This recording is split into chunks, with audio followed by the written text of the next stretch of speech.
लोकशाहीच्या देशामध्ये शासनाला लोक मायबापाचा दर्जा देतात की शासन ज्याप्रमाणे आपले मायबाप आपल्याला सांभाळतात त्याचप्रमाणे पालकत्व जे आहे ते शासनानं टेम्पररी घेतलेलं असतं. पण 2019च्या निवडणुकीच्या वेळेमध्ये जे आपले राजे होते त्यांची छाती 56 इंच फुगायची, आता फुगते त्याहूनही जास्त. मग ती 56 इंची छाती त्यावेळेस गरजली होती की तुमच्या बँक खात्यामध्ये 15-15 लाख रुपये येणार. ते 15 लाख रुपये येणार म्हणून त्यांनी तर निवडणूक जिंकून आले. पण ज्यावेळेस ते जिंकून आले त्यावेळेस बघा एक जनधन योजना निघाली. त्यात लोकांचे बँकेचे अकाउंट काढले गेले. गावागावामध्ये एक अफवा पसरली की आता मोदी तुमच्या अकाउंटला 15-15 लाख रुपये टाकणार आहे. कुठं टाकणार आहे? त्या जनधन खात्यामध्ये. लोकांनी जाऊन खाते काढली, 500 रुपये जमा केली. त्यांच्या खात्यावरती रुपया सुद्धा आला नाही. लोकांचा तो भ्रमनिरास होता 15 लाखाचा, तो घालायला, तो हादसा किंवा तो डोक्याला परिणाम लोकांच्या ते काढण्यासाठी त्यांना 5 ते 6 वर्ष लागले.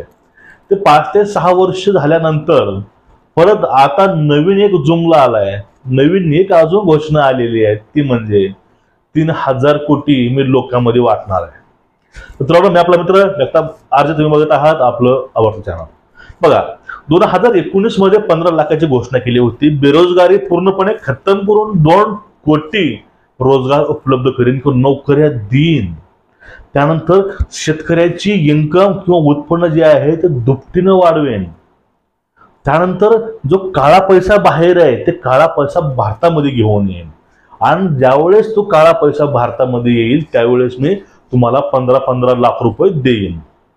त्यामुळे अकाउंटही काढले लोकांनी, वाट बघून बघून अकाउंटमध्ये रुपया आला नाही. ठीक आहे. मग त्यानंतर बघा, गंगा साफ करू. त्यानंतर डॉलर आणि पैसा ह्या दोघांची किंमत आपण शेम आणून ठेवू. सध्या 82 रुपये डॉलर आहे 1 रुपये तुलनेमध्ये. त्यानंतर महागाई कमी करू आणि सर्वांना पक्के घर देऊ.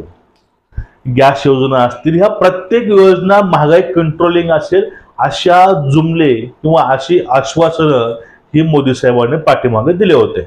आणि त्या आश्वासनामधील काही गोष्टी पूर्ण झाल्या असतील किंवा तुम्ही खरी कमेंटमध्ये सांगा की बाबा मोदी साहेबांनी एवढ्या गोष्टी, एवढ्या अटी त्यांनी पूर्ण केल्या, जे आपले जुमले होते ते त्यांनी एवढे सत्यामध्ये उतरवले.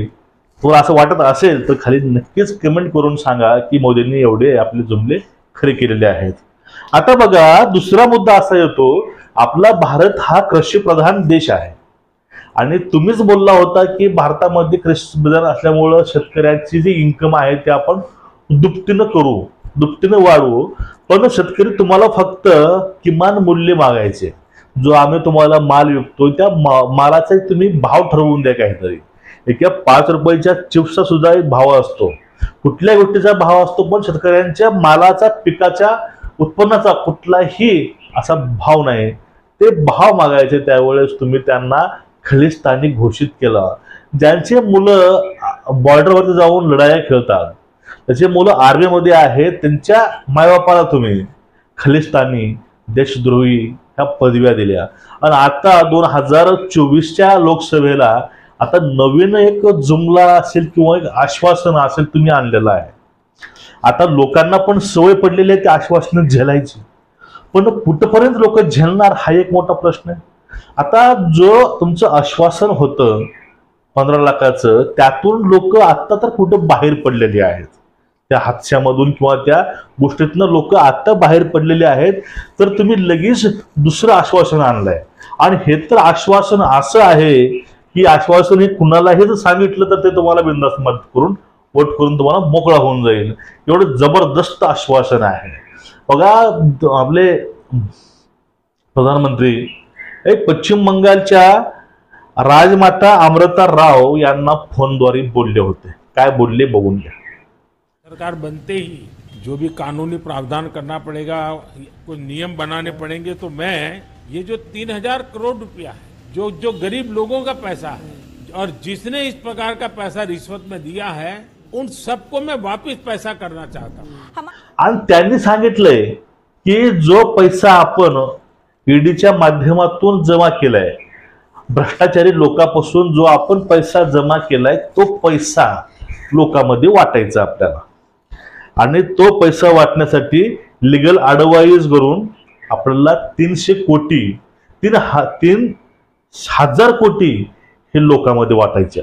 बघा आपल्या भारताची लोकसंख्या किती आहे, 121 कोटी होती समजून घ्या, 150 कोटी समजून घ्या, पूर्ण लहान मोठे सर्व 150 कोटी ही लोकसंख्या 3,000 कोटी वाटायचे तुम्हाला. म्हणजे भारतामधील प्रत्येक व्यक्ती हा करोडपती होणार, त्यामध्ये काही शंका नाही. भारतातील प्रत्येक गरीब माणूस करोडपती होणार. आणि अजून एक गोष्ट होती भाजपची, मोदी साहेबांची, ना खाएंगे ना खाणे देंगे, ना आम्ही खाणार ना तुम्हाला खाऊ देणार. पण हे बरोबर आहे, हे तर फक्त तुम्हीच खाऊन गेले, बाकींना कोणाला खायला चान्स मिळालाच नाही. ज्याने कोणी खाल्लंय त्याने तुमच्यासोबत पक्ष प्रवेश केला. त्यामुळे सगळे हे लोक या ठिकाणी मोकळे झाले. आता जी स्ट्रॅटेजी आहे भाजपची निवडणुका लढायची किंवा निवडणुका जिंकायची, लोकांना आमिष दाखवून, स्वप्न दाखवून, फक्त लोकांना स्वप्न दाखवायचं काम करायचं.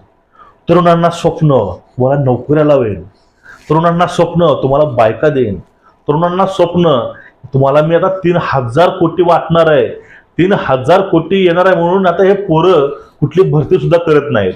3,000 कोटी येणार आहे म्हणून शेतकरी सध्या त्याला जाऊन कुठलं काम करत नाही किंवा बाई घरातलं काम करत नाही. बाई नवऱ्याला उलट बोलायला लागली, नवरा सुद्धा आराम झोपून राहावं लागलाय. त्याला माहित आहे 2024 मध्ये मोदी येईल तर मोदी आपल्याला 3,000 कोटी आपल्यामध्ये वाटणार आहे.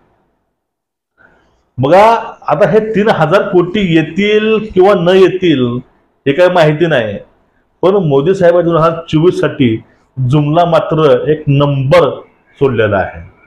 आता आपल्याला वाट बघायची 2024 मधील लोकसभेची, कधी मोदी साहेब 400 पार होतील आणि ते कधी लोकांमध्ये 3,000 कोटी हे समान वाटतील, एवढीच प्रतीक्षा आहे. तुम्हाला याविषयी नेमकं वाटतंय काय की हा जुमला खरंच होईल आणि प्रत्येकाला 1-1 कोटी येतील?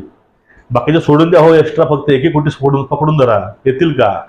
आणि आतापर्यंत 15 लाख आले नाहीत, 1 कोटी येतील का? हा सुद्धा प्रश्न पडलेला लोकांना. तुम्हाला काय वाटतं याविषयी नक्कीच कमेंट करून सांगा आणि चॅनलला आपलं सबस्क्राईब करा. जय हिंद, जय महाराष्ट्र.